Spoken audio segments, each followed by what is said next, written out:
אני גם שותף במבט הזה. אני העליתי שאלות. What I tried to do here was to raise questions about how we can understand this process, the defeats, right? And how we can understand this process of making democracy. And let me relate to the questions that came before as well. So my own research right now is on the United States, and it is on how the public in the United States in the late 19th century was extremely narrow, right? It was, women didn't participate. Not only didn't blacks participate, but many other groups were really shut out of the process. And what you had, and there's a lot of research also on England in this, or what happened in 1830, the demands that were made first by farmers, and then 1870 by workers, and so on.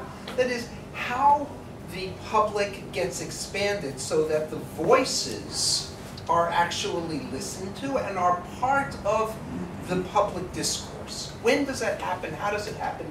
And it often is a difficult back and forth process, 2 steps forward, 1 step back, lots of defeats. And I think you're absolutely right that what happened here in Israel is reflective of what's happened to democracy everywhere. It was never started off as a broad-based mass movement. Now, I wanted to say one other thing on this, and it just flew out of my head, so I'll come back to it. In the United States, in the late 19th century, women were one group that was putting up a tremendous battle to have their voices, to be part of the public. Okay, I remembered my point.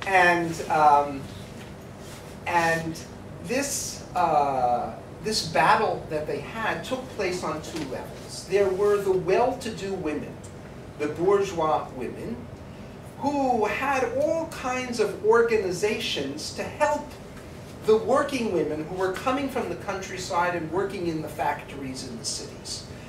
And the idea was to create a cross-gender movement, a cross-class movement of women that would then be able to have power to speak in the public realm.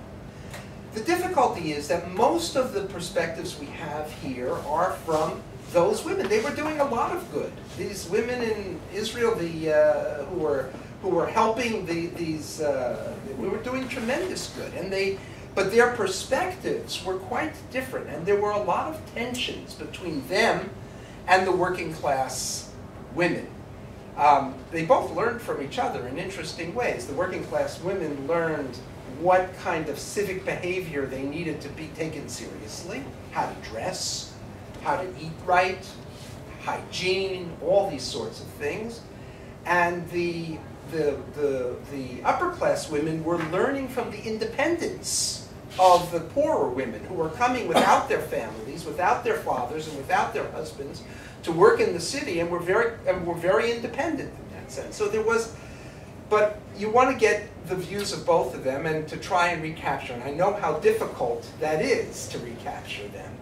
But getting only the Ashkenazi women who were helping really limits us. And I think Orit did a very good job of getting what's there. But there's, I think, more of a story to be told. And part of it can come through the kinds of techniques that you use, the oral interviews with grandmothers and great-grandmothers, whether they're not speaking also says a lot.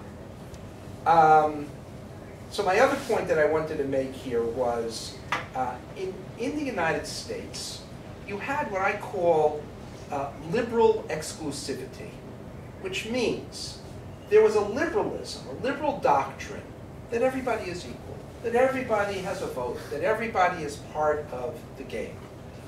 But there was also exclusivity in the sense that, well, yes, they are part of the game, but you can't have women making big decisions because they're too emotional. And you can't have blacks making these decisions because they're too lazy. And you can't have Irish making these decisions because they're drunk all the time. And you can't have Jews making these decisions because they're much too aggressive about it. In other words, to finding characteristics that limited the ability of these groups to voice their positions. In Israel, what I got, one of the things I got from this wonderful book is there wasn't liberal exclusivity, there was kind of national exclusivity.